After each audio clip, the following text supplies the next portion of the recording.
เบิ่งก่อนได้อัดเฮือนอัดซานเดี๋ยวเมื่อชงเราก่อนพี่น้องเอ้ยบ่ลงไปเด้อแม่สิลงหลุมเด้อลูกลงลุ่มได้เอามา1โมแกงเอาไปเอามา1โมแกงมาจิ้มไว้เดี๋ยวเขาบ่มาหับโอ้บ่ได้เลยเนาะเดี๋ยวเราเฮ็ดเวียกได้ถึงเวลาเฮ็ดเวียกแล้วบ่มาเลยสงสัยหรือว่าเพิ่นลงโอบ่ยันมีเวลาเฮ็ดเวียกเลยเฮ็ดเวียกเดี๋ยวมันเราเลยเฮ็ดเวียกเลยนะพี่น้องเอ้ยหาปิดไว้ปิดเฮือนปิดชานล็อกเฮือนไว้จับเจือ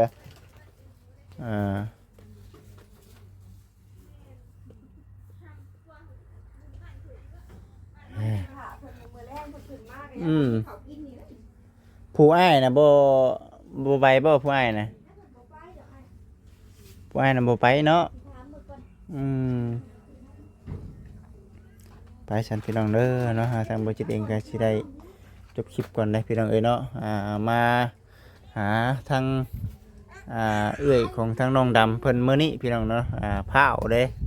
ล้วนพร้าวลงไปหาสาวดำล้วนบ่มีข้าวกินพี่น้องเอ้ยเนาะข้าวกินบ่มีที่ทางนี้ต้องเอาหม้อหนึ่งหม้อแกงหวดมุ้ยเนาะมาหนึ่งมากินอยู่ทางนี้แล้วเนาะพริกหมักไผ่เครื่องปรุงเครื่องมือสังแน่ต้องได้เมื่อแล้วพี่น้องเอ้ยเนาะเมื่อกินข้าวอยู่พุ่นได้ค่ำหนึ่งสองค่ำก็ดีใจแล้วทางได้หนึ่งอยู่บ่ข้าวนะ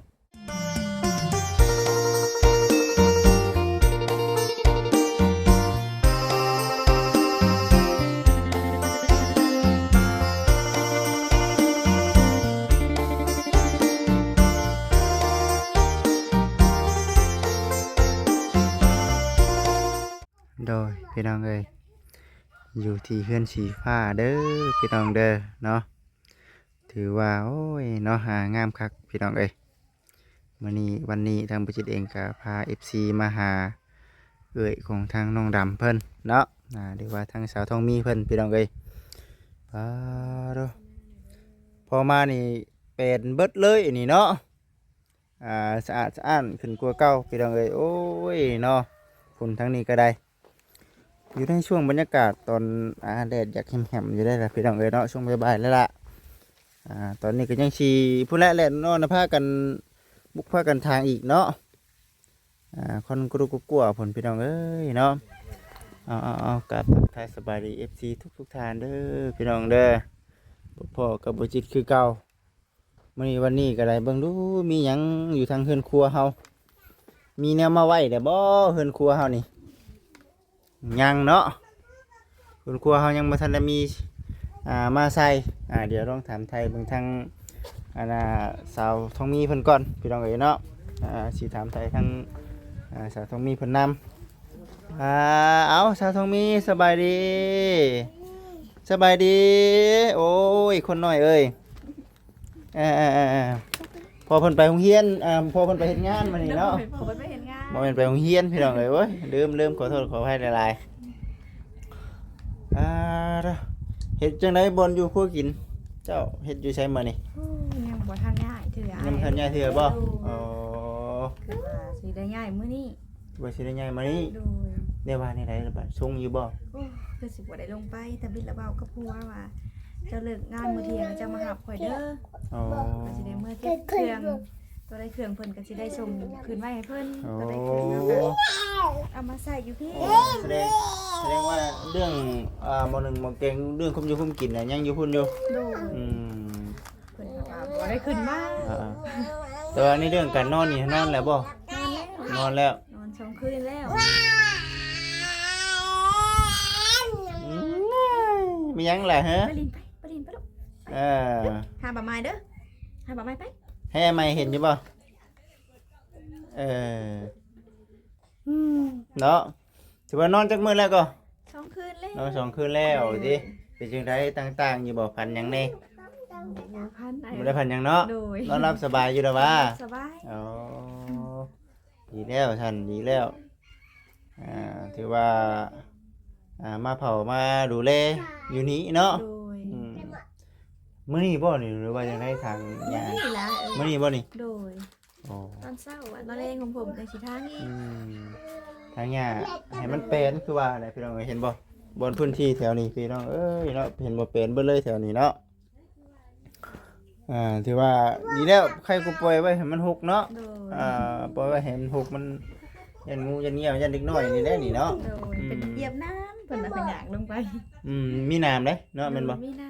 เบิ่งสังกะสุงสังกะสีนำแน่เด้อเพิ่นระวัง ำโดย แต่ว่าช่วงอันนั้นบ่ช่วงยามแรงทางผูกเป็นทัวก็ขึ้นมา แต่มันยังบ่ฮู้จังว่าสิขึ้นมาค่ำปะโทน้องว่าชวนลูกย่างลงไปอยู่ โอ้ยเนาะย่าเด้เนาะเห็นได้แถวๆเพิ่นมาพุ่นแหละแต่ว่ามานอนผัวก็มานอนนํกัน โดย แต่ว่า คะแนนมาถ่าเพิ่นมาเนี่ยก็ซื้อข้าวแล้วอ้าย อืม มื้อแรงก็สิบ่มีข้าวกินซะแล้วบ่ บ่เฮ็ดได้ซั่นอยู่ไสอยู่พุ่นบ่ โดย สิลงไปนํบ่ น้องละว่าอยากอันชวนลูกย่างลงไป โอ้ยเนาะ ย่างลงไปแล้วสิแม่นอันสิได้เมียนเครื่องของเพิ่นท่าแรกของเจหั่นก็สิได้เอาหม้อหนึ่งหม้อแกงขึ้นมาเพราะน้องทำบ่ได้ลงไปเผาแล้วถ่านนะ โอ้ เพราะว่ายังเศร้าเมื่อยก่อนเลยสิว่าสิบ่ระบัดเฮือนนี่ก่อน บ่ระบาดเฮือนก่อน โด เนาะ ยให้เพิ่นเข้าที่เข้าทางอุ่นเฮือนอุ่นซ่านจะได้ลงไป บางเถื่อก็ลงบางเถื่อก็บ่ได้ลงคะแนนว่าเพิ่นเปิดตัดอ้อยตัดมุงแถวนี้ก็สิได้รับจ้างระบายเพิ่นแถวนี้แล้ว โอ้โดยแต่ว่ายังสิไปอยู่บ่สิไปอยู่บ่คันมันไปก็สิไปส่ง ไปอะไรอ้าย ไปเนาะ โดย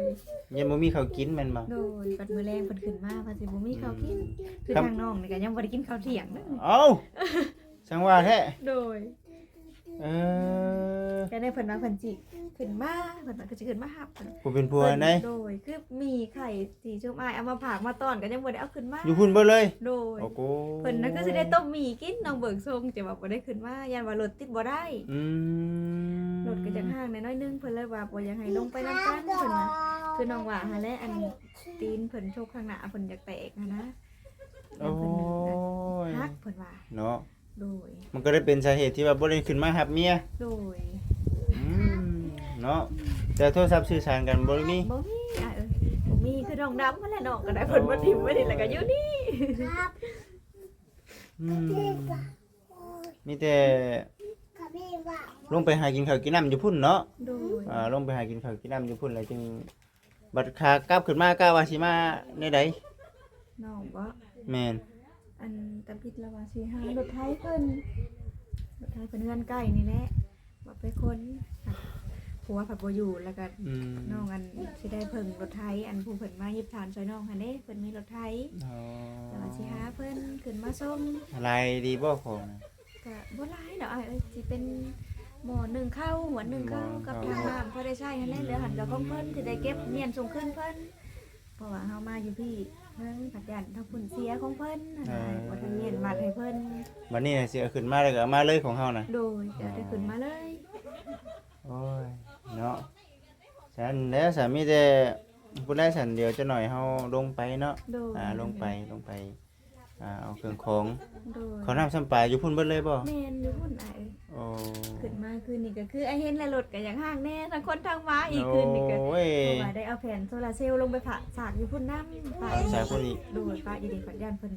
ตกเหียเสียหายเฮาบ่อยู่หั่นนะ อืม ก็เลยถือลงไปน้ วันนี้ก็คือสิอยู่ประจำแล้วบัดนี้ ำโดย อ่า น้อง อยู่ หันได้อยู่ประจำนะกับลูกนี่ เออ เพิ่นก็บางเทื่อเพิ่นพักเวียกพักงานเพิ่นก็สิได้อยู่นํ อืมคือเรายังเฮ็ดอยู่ห้องเดิมคือเก่าอยู่เนาะ โดยอันทางหัวหน้าเพิ่นว่าให้อันซอยเวียกก่อนเพิ่นว่าซ้ำๆฮอดปีใหม่ อืม บางเทื่อได้เงินอันได้คำสิได้ปันใช้เพิ่นว่า แนวมันแล้วเนาะพอได้ใส่แน่ขึ้นมาก็เรื่องหม้อหนึ่งหม้อแกงสวยบวง เปิดบัว เขาวน้ำจำปลา โดย ยังบ่ได้ขึ้นมาเลย โดยเตาพื้นเตาไฟก็ยังบ่มี เอ้ยประเภทพวกกันน่ะพวกบีพวกเครื่องของเอามาขังมาต้อนก็ยังอยู่พุ่นเลยเนาะโอ้ย เดี๋ยวซื้อขึ้นมา พวกแท้พี่น้องเนาะกินขนมทะเนาะกินขนมทะ เพิ่นได้กินแล้ว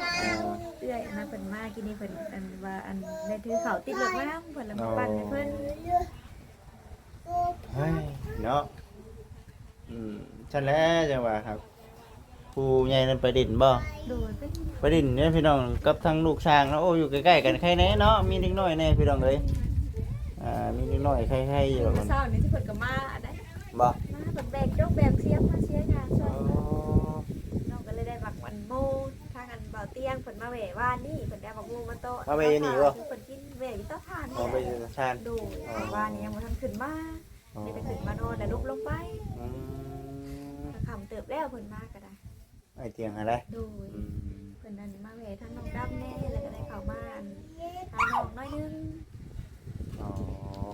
สันแท้สันพี่น้องเบิ่งดูอันนี้บ่เครื่องของบนผักบนเช้าโอ้นี่แหละเนาะนอนนี่เลยพี่น้องเอ้ยโอ้ยคักเป็นหยังพุ่นพอได้ผักเลยเช้าอยู่เนาะสะอาดสะอ้านขึ้นกว่าเก่าบัดนี้เนาะถือว่าอยู่นี่ก็เย็นอีกเนาะถ้ายามร้อนนี่เย็นเด้นี่พี่น้องเอ้ยเนาะมันลมพัดลวงเลยถือว่าบอนตัดอ้อยนี่คือว่าเนาะคำว่าเพิ่นเปิดตัดอ้อยก็ตัดเนาะแต่ว่าเพิ่นสิจ้างตัดอยู่บ่คนนี่เนาะ ถ่ายอยู่ได้ถามอะไรอยู่จ้างอยู่ได้แต่ละปี จ้างอยู่บ่คือว่าและชูมือนี้มันเถื่อดินเพียงเพิ่นก็จะเอารถตัดได้ ทำดินเพียงเนี่ยเอารถด้วยเนาะโอ้ ไว้กลัว ไวกว่าสมัยนี้มันมีรถมีลาพี่น้องเอ้ยเนาะเอาเป็นจังได๋เขาหาตัวนี้บ่ได้ก็หาแนวอื่นเนาะหาอื่นบัดช่วงพักผ่อนนี่แหละนี่ช่วงเมื่อยในกันนะเผาส่งประทานเอาผัดเปลี่ยนกันเฮ็ดนั่นเฮ็ดนี่เนาะนั่นแหละพี่น้องเอ้ยไว้เนาะพุ่นทั้งนั้นลงปานกันกินเนาะก็มาปานกินก็มาบ่กินก็มาโอ้ยเนาะแม่มาแล้วขนมมาฉันคือว่าอะไรพี่น้องเนาะเอาขนมที่รถมาน้ำเพิ่นอยู่ดอกพอดีแบ่งให้น้องหยังก็ปูนพาไปหาครอบครัวน้องน้ำผลนะไปนานแล้วบ่ไปเบิ่งแล้วคือว่าเพิ่นบ่อยู่เฮือนซามิน่าขนมเฮาเบิดแล้วบ่อันเอามาให้นี่เนาะแบ่งน้องๆเพิ่นพอดีบ่สิมาให้น้องเพิ่นนี่แหละเดี๋ยวบิแบ่งกับทั้งน้องๆเพิ่นผู้เพิ่นพาไปเบิดแล้ว เบิดแล้วบาดนี่ไปถิ่มอยู่พุดกองไผ่เพิ่นลูกไปทิมบอลเด้อทิมเบิ่งดูหาไปทิมอยู่บอลมันเด้อไปถิ่มอยู่กองไผ่เด้อเมื่อไหร่ไปถิ่มกองไผ่เด้อ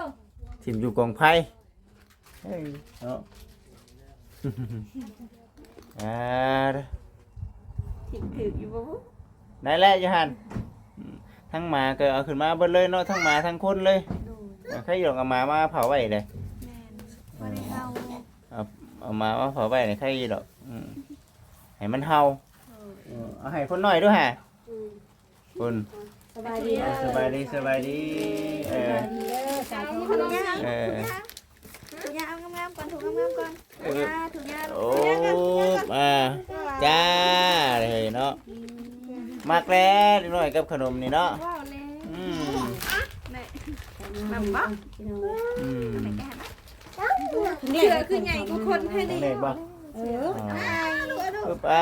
เบิ่งเด้อจนกายฮอดวันอยู่เล่าพุ่นแล้วผู้กายลงไปผู้ค่อยลงไปฮอดพุ่นติโอ้ยกายลงไปที่เนาะไปไกลแท้ๆบ่ซั่นเราอยู่ใกล้ๆนึงว่าซั่นนะ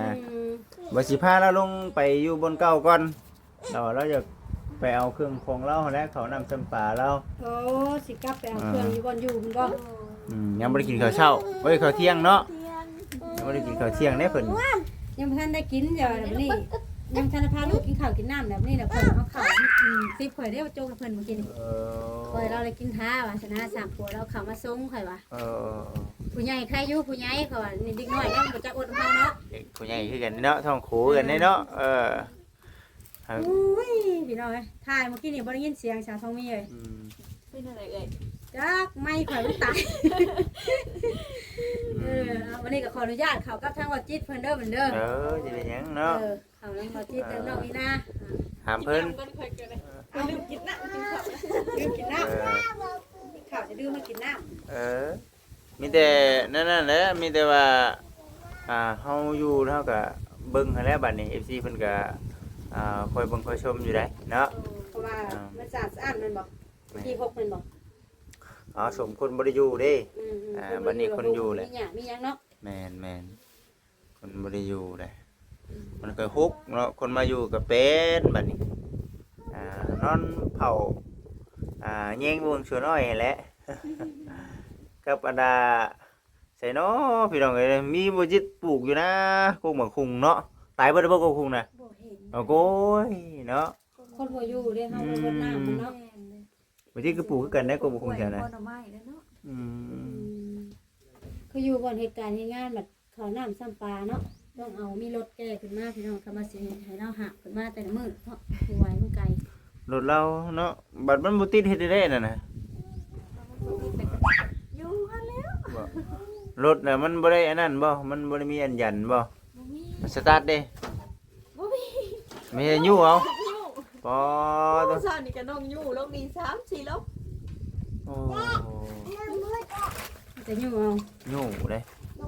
โอ้เดี๋ยวสิให้เพิ่นเบิ่งก่อนเป็นย้อนสาเหตุนี้มาจากผัวจังบ่ได้มาส่งข้าวนั่นบ่ยันเม่นนี่แหละผัวบ่ได้ส่งข้าว เย็นมากินบ่ได้ โอ้ นี่ว่าลูกชายกบเพิ่น โอ้ยผู้นี้เลย มาเอาขนมให้เนาะ ลูกชายกุ๊ก สุบุกิน อื ขนมซื้อมากินวันนี้ก็แบ่งปันเพิ่นเนาะน้องมีก็ แบ่งกันนั่นแหละอย่าไปเบิดหลายแบ่งไว้กินหึงแน่เนาะบัดยามบ่มีก็บ่มีเด้ขนมนี่ได้โอ้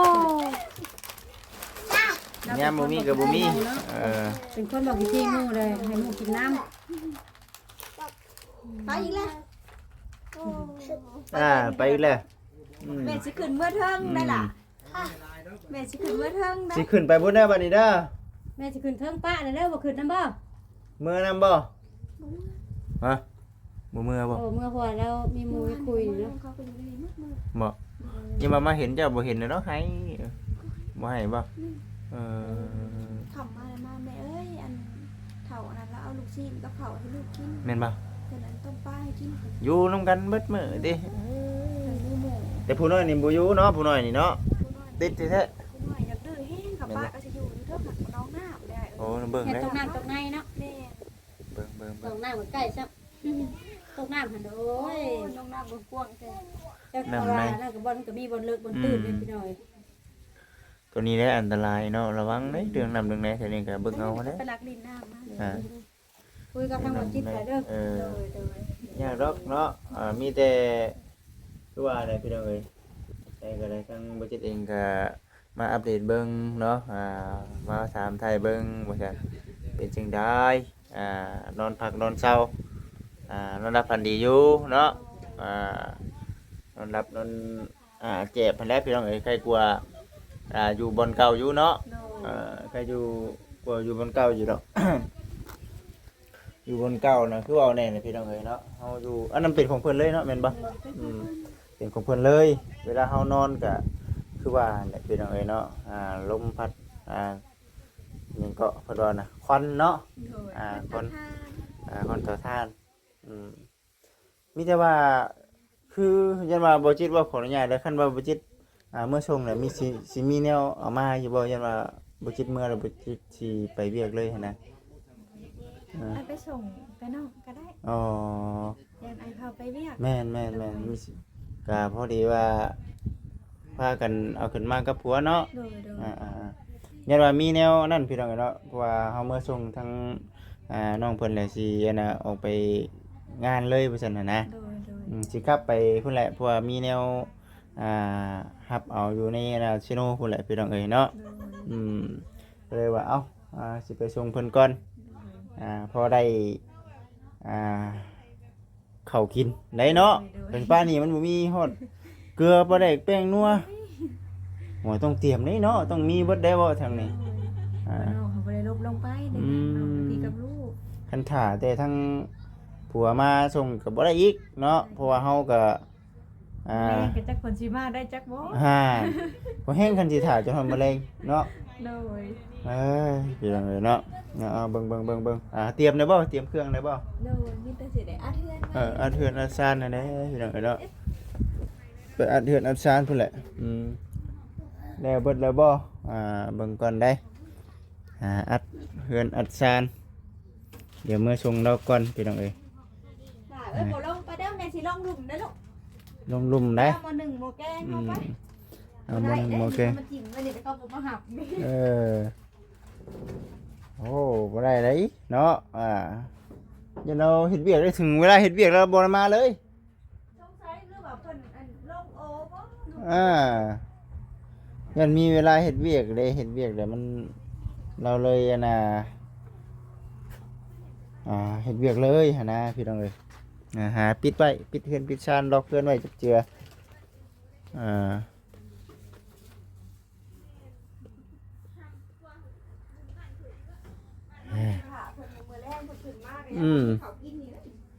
ผู้อ้ายนะบ่ไปบ่ผู้อ้ายนะผู้อ้ายนะบ่ไปเนาะไปฉันพี่น้องเด้อเนาะทางบริษัทเองก็สิได้จบคลิปก่อนได้พี่น้องเอ้ยเนาะมาหาทางเอื้อยของทางน้องดำเพิ่นมื้อนี้พี่น้องเนาะพร้าวเด้ล้วน พร้าวลงไปหาสาวดำล้วนบ่มีข้าวกินพี่น้องเอ้ยเนาะข้าวกินบ่มีอยู่ทางนี้ต้องเอาหม้อหนึ่งหม้อแกงหวดมุ้ยเนาะ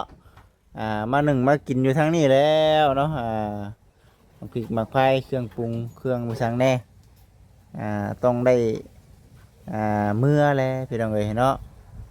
เมื่อกินข้าวอยู่พุ่นได้ค่ำหนึ่งสองค่ำก็ดีใจแล้วครั้งได้หนึ่งอย่าบอกข้าวนะ ฝากอันป้าเฮือนใกล้เพิ่นหนึ่งให้ตอนนี้หมาไว้ตอนสิขึ้นมาได้วะโดยอย่างฉันก็ได้ฉันพี่น้องเอ้ยเนาะมีแต่ทางบริษัทเองก็สิได้พาทางสาวทองมีเพิ่นพี่น้องเอ้ยเนาะกับเมื่อบอลเก่าจังไดก็เบิ่งชมไปน้ำกันพี่น้องเอ้ยเนาะเมื่อหาสาวลำด้วนแบบนี้สาวลำเพิ่นคือสิบ่นั่นดอกเนาะคือสิบ่มีปัญหาดอกเรื่องข้าวเรื่องน้ำพี่น้องเอ้ยไปสั่นพี่น้องเด้อเนาะสำหรับคลิปนี้ทางบริษัทเองก็สิได้ลาพี่น้องไปก่อนได้ฝาก FC เป็นกำลังใจให้ในเด้อพี่น้องเด้อสบายดี